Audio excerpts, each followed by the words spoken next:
Hairang Leirang channel na mayamgi damakta pujarakliba phungawari Ningthaugi kokta masi Thaina mamangaida ningthau ama palami Angang oina ningthau adu singhasanda karami Sauraklaba matamda nongmadi ikhang khangaudana mahaki makokta machi ani haurakpa urami Ningthau adu yamna ngaklami aduga asumna khali migi koktabu masi haunabrane aibu mina sa oina lauraroidra Ningthau adu yamna ngaklami asumna numit kaya haukhri masi ani adu chauthorakli aduga machi ani adu samgi mathakta hauba uraklami Ningthauna machi sing adu lotnabagidamak kokyet yetpa haurakli Pambai asina kana amatana magi kokta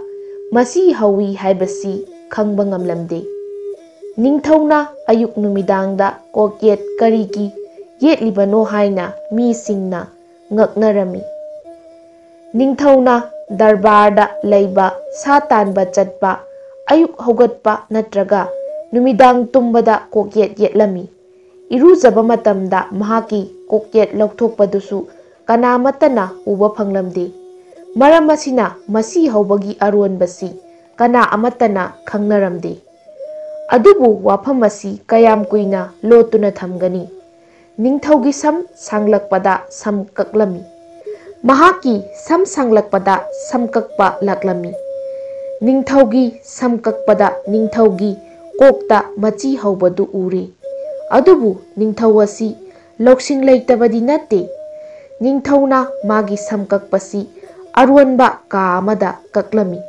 samkakpa loiraga samkakpa midu hatuklaga guhada thadarami asum tauna Ningthaugi aruanba thabaksi mina khangkhini haibagi akiba leiramde sahi kaya marum asum tauna satharami mahakna samkakpa kayana samkaklami aduga Pali naina hatoklaga guhada thadarami adubu asum taubasi kayam koina chathagani aroibada magi leibakta samkakpinaba miyamata leiraktre haujik Ningthau tawpham khangkhidre kanana magi samkakkani samkakpa miyamna thiraba matungda mahakna samkakpa ama phanglami samkakpa nupa adugi maming Baban Kaurami Ningthauna mabu kaukhatlami handakti Babanna Ningthaugi sam kaklami aduga Ningthaugi machi haubadu urami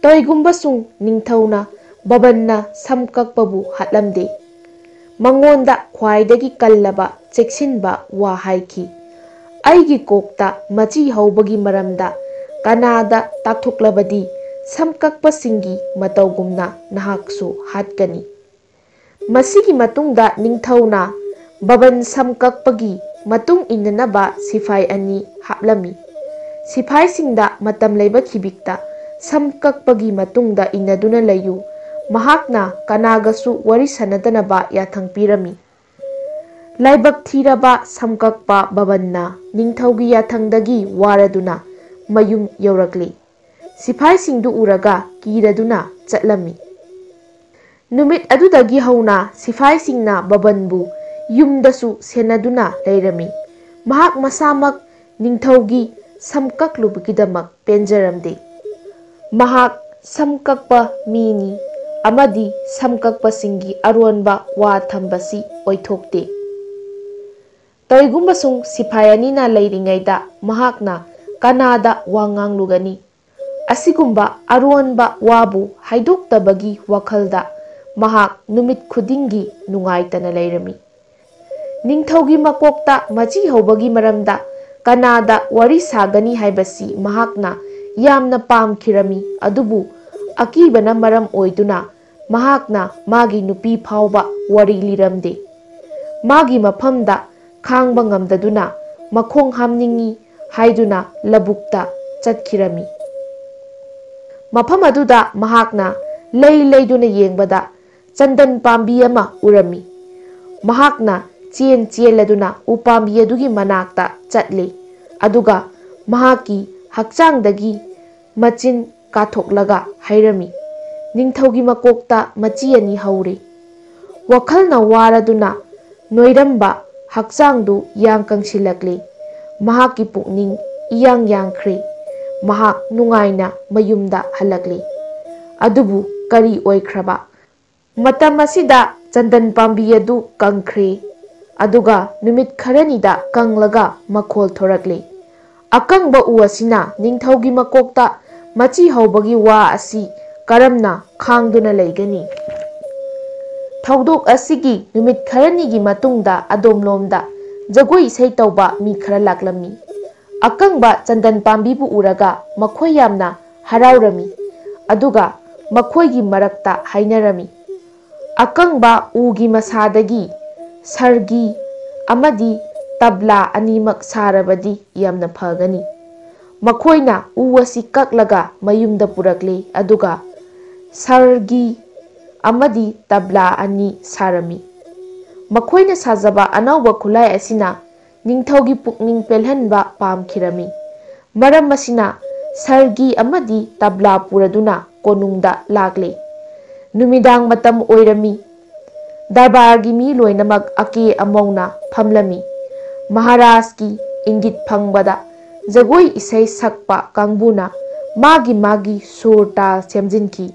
Kaina thangda yeiba sakpa horakle. Sargi khonjel semlaki. Ningthaugi kokta machi ani haure. Kartalna dhan dhan launa hanglai. Kanana hai, kanana hai, kanana hai. Tablana yeibada pakhum piraki. Baban samkakpana hai, baban samkakpana hai. Sargi kartal amadi tablagi khonjel taraga mi pumnamak ngakhirami. Yeiba khongbada mi khonjelga chap manana khonthok lakhirami. Mi pumnamak yamna langtaknana ningthaugi koyet lomda yengnarakle. Ningthau leibak ngaktana leiri. Ningthau adu yamna ikairami amadi ningthauna magi koyet khudakta lauthoklaga langthoklami. Adubu ijat leitabasigi henna waki. Mahakna mara leijadaba samkakpa kaya adubu hatkibagi awaba oikhirami. Hairang Leirang channel na mayamgi damakta pujarakliba phungawari ngasigi oinadi matang swaida losinjari. Hayeng nungai nungairaba phungawari singa loinana mayam pulap amuk thengnarasi.